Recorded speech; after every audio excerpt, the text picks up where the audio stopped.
வணக்கம். தினமலர்.com மாலை 4 மணி செய்திகள். முக்கிய நிகழ்வுகள். INS விக்ரமாதித்யா போர்க்கப்பலை கடற்படைக்கு அர்ப்பணித்தார் பிரதமர் நரேந்திர மோடி. நாட்டின் பாதுகாப்புக்கு முக்கியத்துவம் அளிக்கப்படும் என்று பிரதமர் உறுதி. 2432 இடங்களுக்கு 10 லட்சத்துக்கும் அதிகமானோர் போட்டி. தமிழகம் முழுவதும் 243 மையங்களில் எழுத்துத் தேர்வு. மருத்துவ படிப்புகளுக்கான தரவரிசை பட்டியல் வெளியீடு. 132 பேர், 200க்கு 200 மதிப்பெண்கள். ஜூன் 18 முதல் பொதுப் பிரிவினருக்கு கலந்தாய்வு. விரிவான செய்திகள். INS விக்ரமாதித்யா போர்க்கப்பலை இந்திய கடற்படைக்கு முறைப்படி பிரதமர் நரேந்திர மோடி அர்ப்பணித்தார். இந்தியாவின் மிகப்பெரிய போர்க்கப்பலான INS விக்ரமாதித்யா ரஷ்யாவிடமிருந்து 15,000 கோடி ரூபாய் செலவில் வாங்கப்பட்டுள்ளது. 284 மீட்டர் அகலமும் 60 மீட்டர் உயரமும் 20 தளங்களையும் கொண்ட இந்த கப்பலில் 1600 வீரர்கள் பயணம் செய்யலாம். இந்திய கடற்படையில் ஏற்கனவே மிகப்பெரிய INS விராத் போர்க்கப்பல் உள்ள நிலையில் இரண்டாவது பெரிய விமான தாங்கி போர்க்கப்பலாக விக்ரமாதித்யா சேர்க்கப்பட்டுள்ளது.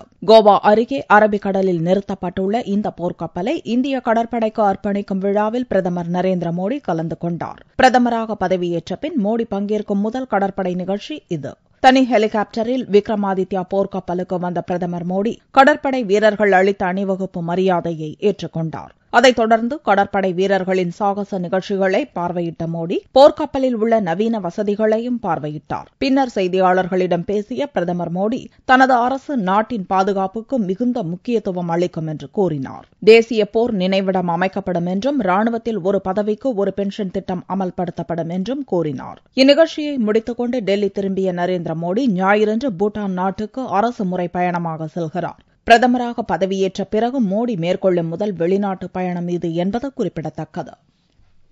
தமிழ்நாடு அரசு பணியாளர் தேர்வாணையம் மூலம் 2432 காலி பணியிடங்களை நிரப்புவதற்காக நடத்தப்படும் கிராம நிர்வாக அலுவலர் தேர்வினை 10 லட்சத்துக்கும் மேற்பட்டோர் எழுதினர். தமிழகத்தில் 2432 கிராம நிர்வாக அலுவலர் பணியிடங்களை நிரப்புவதற்காக தமிழ்நாடு அரசு பணியாளர் தேர்வாணையம் மூலம் சனிக்கிழமை அன்று எழுத்துத் தேர்வு நடந்தது.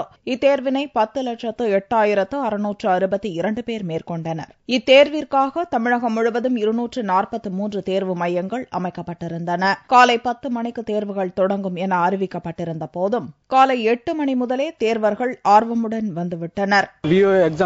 கிராம நிர்வாக அலுவலர் எக்ஸாம் இது வந்து பாத்தீங்கன்னா மொத்தம் 300 மதிப்பெண்கள் வினாக்கள் கேட்கப்படுகிறது. இதுல பாத்தீங்கன்னா புதுசா ஆட் பண்ணிருக்கிறது VO கிராம நிர்வாக அலுவலர் சம்பந்தமான கொஸ்டின் வந்து 25 வினாக்கள் கேட்கப்படுகிறது. புதுசா எங்களுக்கு ஒரு முன் அனுபவமா இருக்கும்னு நினைக்கிறோம். VO என்று சொல்லப்படுகிற கிராம நிர்வாக அலுவலர் என்னென்ன பணிகள், அவங்களுக்கு என்ன மாதிரி ஒர்க் வரும் அப்படிங்கிற விஷயங்கள் வந்து இந்த 25 வினாக்கள் கேட்கப்படுகிறது. எங்களுக்கு ஈஸியா இருக்கும், நல்லா ப்ரிப்பேர் பண்ணியிருக்கேன். 2வது டைம் எழுதுற அந்த எக்ஸாம் அனைத்து தேர்வு கூடங்களும் வீடியோ மூலம் கண்காணிக்கப்பட்டது. TNPSC தேர்வாணைய அலுவலகத்தில் இருந்து இணையதளம் மூலம் தேர்வு மையங்களை கண்காணிப்பதற்கான வசதியும் மேற்கொள்ளப்பட்டிருந்தது. MBBS, BDS மருத்துவ படிப்புகளுக்கான தரவரிசை பட்டியல் சனிக்கிழமை அன்று வெளியிடப்பட்டது. தமிழகத்தில் நடப்பு கல்வியாண்டில் MBBS மற்றும் பல் மருத்துவ படிப்புகளில் அரசு ஒதுக்கீட்டு இடங்களில் சேர 28,053 மாணவர்கள் விண்ணப்பித்தனர். இவர்களில் 27,539 பேர்களின் விண்ணப்பங்கள் ஏற்றுக்கொள்ளப்பட்டன.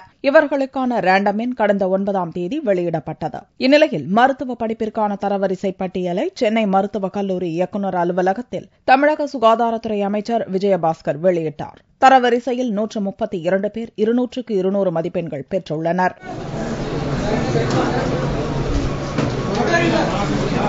பின்னர் செய்தியாளர்களிடம் பேசிய மருத்துவ கல்வி இயக்குநரக செயலாளர் சுகுமார் பொதுப் பிரிவினருக்கான கலந்தாய்வு ஜூன் 18ஆம் தேதி துவங்குவதாக தெரிவித்தார். இந்த ஷெட்யூல் வந்து 17th அன்னைக்கு ஆரம்பமாகுது. அன்னைக்கு வந்து ஸ்போர்ட்ஸ் பர்சன்ஸ் இந்த அண்ணா யூனிவர்சிட்டிலேருந்து ஷார்ட் லிஸ்ட் பண்ணி கொடுக்குற கேண்டிடேட்ஸ் அதுலேருந்து 3 பேரை நாங்கள் செலக்ட் பண்ணிடுவோம். ஆர்த்தோபெடிக்கலி பிசிக்கல் டிசேபிள்டு 79 கேண்டிடேட்ஸ் அதை எக்ஸாமின் பண்ணி அதில் வந்து இருக்கிற சீட்டுகளுக்கு 3% சீட்டு கேண்டிடேட்ஸ் அலாட் பண்ணுவோம். And children of ex servicemen அது வந்து MBBSக்கு 2 சீட்டு, BDSக்கு 1 சீட்டு, ஒரு 28 பேர் கூப்பிட்டுருக்கோம். யார் எடுப்பாங்கன்னு தெரியாது, அதனால எக்ஸ்ட்ரா நம்பர். தென் ரெகுலர் கவுன்சிலிங் வந்து 18th ஆரம்பமாகுது. 18th மார்னிங்லேருந்து ஆரம்பமாகுது. ஃபர்ஸ்ட் டாப் 10 ரேங்கர்ஸ்க்கு மாண்புமிகு அமைச்சர் அவர்கள் அலாட்மெண்ட் ஆர்டர் கொடுப்பாங்க. அப்படியே தொடர்ச்சியாக கவுன்சிலிங் நடக்கும். அனைத்து மாணவர்களுக்கும் SMS, தபால் உள்ளிட்டவை மூலம் தகவல் அனுப்பப்படும் என்றும் கலந்தாய்வுக்கு அழைக்கப்படும் நாட்களில் மாணவர்கள் குறிப்பிட்ட நேரத்திற்கு 1 மணி நேரம் முன்னதாக வந்துவிட வேண்டும் என்றும் மருத்துவ கல்வி இயக்குநரக செயலாளர் சுகுமார் தெரிவித்தார். தரவரிசை பட்டியல் மற்றும் கவுன்சிலிங் தொடர்பான விவரங்கள் www.tnhealth.org என்ற இணையதளத்தில் தெரிந்து கொள்ளலாம். காவிரி பிரச்சினைக்கு தீர்வு ஏற்படுத்துவதில் வாஜ்பாயின் வழி பின்பற்றப்படும் என மத்திய இணையமைச்சர் நிர்மலா சீதாராமன் தெரிவித்தார். மத்திய வர்த்தகத்துறை இணையமைச்சர் நிர்மலா சீதாராமன் வெள்ளியன்று பாரதிய ஜனதா மாநில அலுவலகமான கமலாலயத்தில் செய்தியாளர்களை சந்தித்தார். நெல், மஞ்சள் உற்பத்தியில் ஆந்திராவிற்கு அடுத்தபடியாக தமிழகம் முதன்மை மாநிலமாக திகழ்கிறது என்று கூறிய நிர்மலா சீதாராமன், விவசாயம் மற்றும் உணவு பதப்படுத்துதலில் தமிழகத்தில் சிறப்பான வேலைவாய்ப்புகளை ஏற்படுத்த முடியும் என்றும், விவசாயிகளின் நிலையை உயர்த்த தேவையான நடவடிக்கைகள் பட்ஜெட்டில் அறிவிக்கப்படும் என்றும் கூறினார். காவிரி பிரச்சினையில் முந்தைய பாரதிய ஜனதா கூட்டணி அரசின் போது தமிழகம் மற்றும் கர்நாடகா இடையே கருத்து பேதம் வந்துவிடக் கூடாது என்பதற்காக சிறப்பான அதிகாரிகளை கொண்டு நீர் பங்கீடு விவகாரங்களை அப்போதைய பிரதமர் வாஜ்பாய் கையாண்டதை நினைவு கூர்ந்த நிர்மலா சீதாராமன், அதை பின்பற்றி இரு மாநிலங்களுக்கும் இணக்கமான முறையில் தீர்வு காண நடவடிக்கை எடுக்கப்பட்டு வருவதாக கூறினார். நான் வேணும்னே சரித்திரத்தை எடுத்துட்டு வரேன் நினைக்க வேண்டாம்.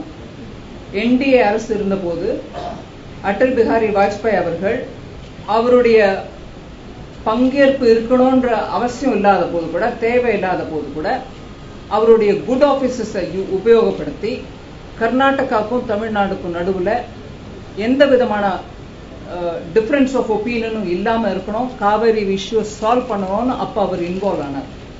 அதே மனசு, அதே ஆட்டிடியூட தான் இன்னைக்கும் நாங்கள் டீல் பண்றோம். முன்னதாக தமிழகம் வருகை தந்த மத்திய அமைச்சர் நிர்மலா சீதாராமனுக்கு பாரதிய ஜனதா கட்சியின் சார்பில் உற்சாக வரவேற்பு அளிக்கப்பட்டது.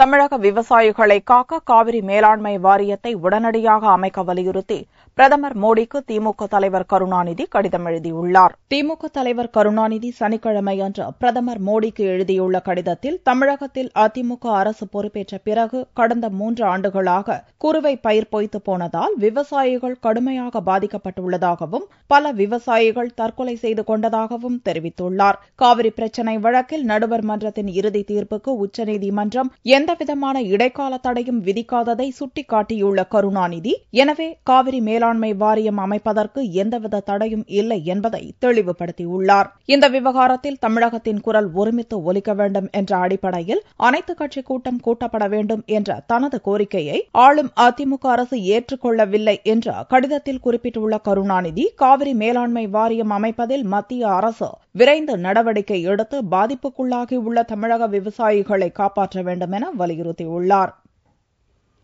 தனது முன்னாள் காதலரும் பஞ்சாப் 11 அணியின் துணை உரிமையாளருமான நெஸ்வாடியா தனக்கு பாலியல் தொல்லை கொடுத்ததாக நடிகை பிரீத்தி ஜிந்தா போலீசில் புகார் செய்துள்ளார். பிரபல ஹிந்தி நடிகை பிரீத்தி ஜிந்தாவும் தொழிலதிபர் நெஸ்வாடியாவும் திருமணம் செய்யாமல் சேர்ந்து வாழ்ந்தனர். 5 ஆண்டுகளுக்கு பின் இருவரும் பிரிந்தாலும் கிங்ஸ் 11 பஞ்சாப் அணியின் உரிமையாளர்களாக வர்த்தக உறவை தொடர்ந்தனர். இந்நிலையில் கடந்த 30ஆம் தேதி மும்பை வான்கடே மைதானத்தில் கிங்ஸ் 11 பஞ்சாப் அணியும் சென்னை சூப்பர் கிங்ஸ் அணியும் விளையாடின. அப்போது மைதானத்தில் தன்னுடன் நெஸ்வாடியா சண்டை போட்டதாகவும், தகாத வார்த்தைகளால் திட்டியதாகவும், பாலியல் தொல்லை அளித்ததாகவும் வியாழனன்று போலீசில் எழுத்து மூலம் புகார் செய்தார். இதன் அடிப்படையில் நெஸ்வாடியா மீது போலீசார் பல்வேறு பிரிவுகளின் கீழ் வழக்கு பதிவு செய்துள்ளனர். இதுகுறித்து தெரியவந்ததும் தன் மீது அபாண்டமாக குற்றம் சாட்டப்பட்டுள்ளதாகவும், குற்றச்சாட்டுகள் எந்த அடிப்படை ஆதாரமும் இல்லாதவை என்றும் நெஸ்வாடியா அறிக்கை வெளியிட்டார். 39 வயது நடிகை பிரீத்தி ஜிந்தா வெளியிட்ட அறிக்கையில், இந்த நடவடிக்கை யாரையும் துன்புறுத்தும் நோக்கத்திலானது அல்ல என்றும் தன்னை பாதுகாத்துக் கொள்ளவே என்றும் கூறியுள்ளார். நடிகை பிரீத்தி ஜிந்தாவின் புகார் பாலிவுட்டை மட்டுமின்றி IPL கிரிக்கெட் ரசிகர்கள் மத்தியிலும் பரபரப்பை ஏற்படுத்தியுள்ளது. கேரளாவில் மீட்கப்பட்ட 119 குழந்தைகளும் ஜார்க்கண்ட் மாநிலம் திரும்பினர். மருத்துவ பரிசோதனைக்கு பின்னர் அவர்களின் குடும்பத்தாரிடம் ஒப்படைக்கப்பட்டனர். ஜார்க்கண்டில் இருந்து சட்டவிரோதமாக கடத்தப்பட்ட 119 குழந்தைகள் கேரளாவில் மீட்கப்பட்டனர். 1 மாத சட்ட நடவடிக்கைகளுக்கு பின்னர் மீட்கப்பட்ட குழந்தைகள் அனைவரும் கேரள மாநிலம் பாலக்காட்டில் இருந்து சிறப்பு ரயில் பெட்டிகள் மூலம் ஜார்க்கண்ட் மாநிலத்துக்கு அனுப்பி வைக்கப்பட்டனர். எர்ணாகுளம் பாட்னா எக்ஸ்பிரஸ் ரயிலில் இந்த குழந்தைகளுக்கு 2 சிறப்பு AC பெட்டிகள் இணைக்கப்பட்டிருந்தன.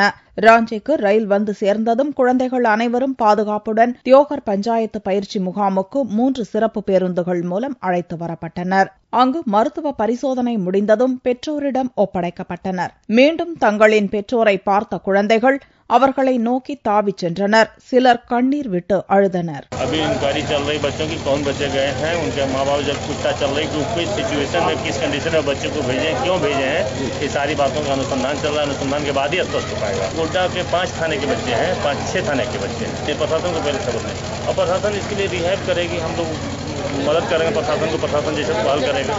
अब अनुसंधान के बाद ही तय होगा कि आखिर कौन लोग इसमें शामिल हैं. மீட்கப்பட்ட குழந்தைகளில் 44 பேர் சிறுவர்கள், மீதமுள்ள அனைவரும் பெண் குழந்தைகள் என்பது குறிப்பிடத்தக்கது. தேனி மாவட்டத்தைச் சேர்ந்த ஜெயசீலன் தமிழ் வழியில் IAS தேர்வெழுதி அகில இந்திய அளவில் 45வது இடத்தை பிடித்து சாதனை படைத்தது அப்பகுதி மக்களை மகிழ்ச்சியில் ஆழ்த்தியுள்ளது.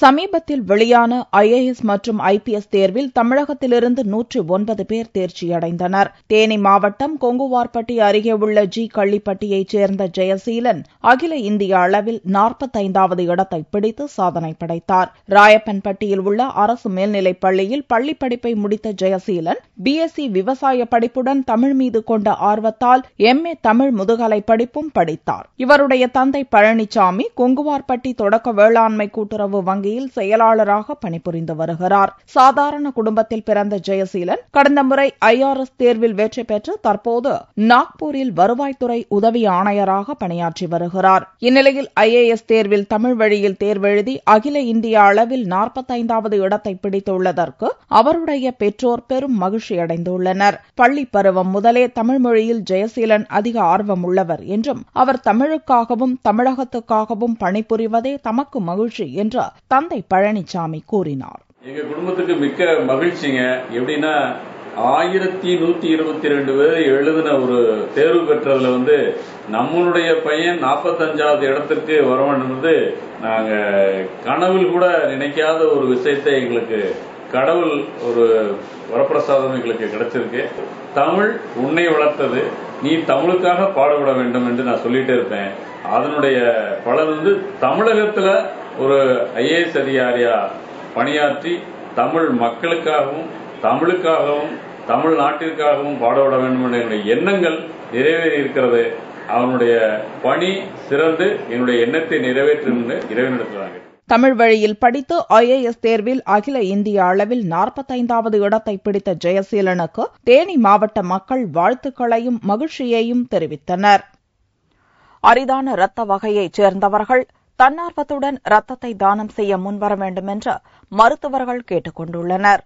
இரத்த தானம் பற்றி விழிப்புணர்வு ஏற்படுத்தவும் இரத்த தானம் செய்வோரை சிறப்பிப்பதற்காகவும் ஆண்டுதோறும் ஜூன் 14ஆம் தேதி உலக இரத்த தான தினம் கடைபிடிக்கப்படுகிறது. தாய்மார்களை காப்பாற்ற அனைவரும் இரத்த தானம் செய்ய முன்வர வேண்டும் என்பது இந்த ஆண்டு இரத்த தான தினத்தின் கருத்தாக உள்ளது. நல்ல ஆரோக்கியத்துடன் இருக்கும் 18 வயது முதல் 60 வரையிலான 45 கிலோ எடைக்கு மேல் உள்ள நபர்கள் இரத்த தானம் செய்யலாம். இரத்த தானம் செய்வதன் அவசியம், அதனால் ஏற்படும் பயன் குறித்து கோவை அரசு மருத்துவக் கல்லூரி மருத்துவமனை முதல்வர் ரேவதி விளக்கம் அளித்தார். ரத்த தானம் செய்யும் போது நம்ம உடம்புல இருக்க ரத்தத்துல இந்த ஆல்கஹால் கண்டென்ட் எல்லாம் இருக்கக்கூடாது. மற்ற போதைப் பொருட்கள் அதெல்லாம் இருந்தா அவங்க ரத்த தானம் செய்ய தகுதி இல்லாதவர்கள் ஆயிடுறாங்க. அப்ப ரத்தம் கொடுக்கறதுக்கு எத்தனை நாள் முன்னாடி இந்த போதைப் பொருள்கள் எடுக்கக்கூடாது அப்படின்னு பார்த்தா 3 நாள் 1 வாரம் அப்படிங்கறதெல்லாம் அந்த ரத்த தானத்துக்காக மட்டும். ஆனா இதையே நம்ம காரணமா வச்சு நம்முடைய இளைய தலைமுறை இந்த போதைப் பொருட்களை தவிர்ப்போம் அப்படிங்கிற உறுதிமொழியையும் சேர்த்து இந்த இரத்த கொடையாளிகள் தினத்துல எடுத்துக்கிட்டா நல்லது. ஆண்டுதோறும் 15,000 முதல் 17,000 யூனிட் ரத்தம் வரை தேவைப்படுகிறது. இந்த தேவையை தன்னார்வ கொடையாளர்கள் மற்றும் இரத்த தான முகாம்கள் மூலம் மருத்துவர்கள் பூர்த்தி செய்து வருகின்றனர். இந்நிலையில் ஓபாம்பே போன்ற அரிதான வகை ரத்தம் கொண்ட நபர்கள் தாமாக வந்து இரத்த தானம் செய்ய வேண்டும் என்றும் கோவை அரசு மருத்துவக் கல்லூரி மருத்துவமனை இரத்த வங்கி துறை தலைவர் மங்கையர்கரசி கேட்டுக் கொண்டார். All over the world negative குரூப்ங்கிறது ரேர் தான். அது இல்லாம ரேரஸ்ட் ஆஃப் த ரேர் மாதிரி ஓபாம்பே குரூப்னு ஒரு குரூப் இருக்கு. அது இப்போ நம்ம பெல்ட் எடுத்துட்டீங்கன்னா நான் சேலத்துல இருந்து மதுரை வரைக்குமே நாங்க இது வரைக்கும் ஒரு 14 டோனர் தான் ரெஜிஸ்டர் பண்ணிருக்கோம். இப்ப அந்த ஓபாம்பே குரூப் எல்லாம் அதே குரூப் பிளட் தான் நம்ம கொடுக்கணும். சோ அந்த மாதிரி சமயத்துல நம்ம அவங்கள தேடி அலைய முடியாது. இங்க நாங்க அரசு மருத்துவமனை கோயம்புத்தூர்ல நாங்க அந்த மாதிரி கேஸ் ட்ரீட்மெண்ட் கொடுத்து சரி பண்ணி அனுப்பிச்சிருக்கோம். நிறைய புது டோனர்ஸும் கண்டுபிடிச்சிருக்கோம். ஸோ அந்த மாதிரி ரேர் குரூப் எல்லாம் தயங்காம பக்கத்துல இருக்க அரசு மருத்துவமனையில போய் தங்களோட நேம், அட்ரஸ், மொபைல் நம்பர் இதெல்லாம் வந்து அவங்க ரெஜிஸ்டர் பண்ணிக்கணும். இரத்த தானம் அளிப்பதன் மூலம் யாரோ ஒருவருடைய உயிர் காப்பாற்றப்படுகிறது. அதேவேளையில் இந்த இரத்த தானம் நாளை நம்முடைய உயிரையும் காக்கும். எனவே அனைவரும் இரத்த தானம் செய்யுங்கள் என்று மருத்துவர்கள், சமூக ஆர்வலர்கள் வேண்டுகோள் விடுத்துள்ளனர். தங்கத்தின் விலையில் சனிக்கிழமை அன்று சவரனுக்கு 88 ரூபாய் அதிகரித்திருந்தது. ஒரு சவரன் தங்கம் 20,744 ரூபாய்க்கு விற்பனையானது. 1 கிராம் ஆபரண தங்கம் 2,593 ரூபாயாக இருந்தது. வெள்ளி கிராமுக்கு 50 காசுகள் உயர்ந்து 45 ரூபாய் 50 காசுகளுக்கு விற்பனையானது. பார்வெள்ளியின் விலை 42,510 ரூபாயாக இருந்தது. ஸ்ரீரங்கம் அரங்கநாதர் கோவிலில் கோடை உற்சவ விழாவை முன்னிட்டு நம்பெருமாள் தங்க குதிரை வாகனத்தில் எழுந்தருளி பக்தர்களுக்கு காட்சியளித்தார். 108 வைணவ ஸ்தலங்களில் ஒன்றான ஸ்ரீரங்கம் அரங்கநாதர் கோவிலில் ஆண்டுதோறும் கோடை காலத்தின் போது வசந்த உற்சவ விழா கொண்டாடப்படுகிறது. இந்த ஆண்டு திருவிழா கடந்த 5ஆம் தேதி துவங்கியது. தொடர்ந்து 9 நாட்கள் நடந்த வசந்த உற்சவ விழாவின் நிறைவு நாளில் நம்பெருமாள் தங்க குதிரை வாகனத்தில் எழுந்தருளி வீதி உலா வந்தார். முன்னதாக நம்பெருமாள் மூலஸ்தானத்திலிருந்து புறப்பட்டு சக்கரத்தாழ்வார் சன்னதி அருகே உள்ள வசந்த மண்டபம் எனப்படும் நீராழி மண்டபத்தில் எழுந்தருளி காட்சியளித்தார். அப்போது பக்தர்கள் பக்தி பரவசத்துடன் தரிசனம் செய்தனர். வசந்தோத்சவம்னு பேரு.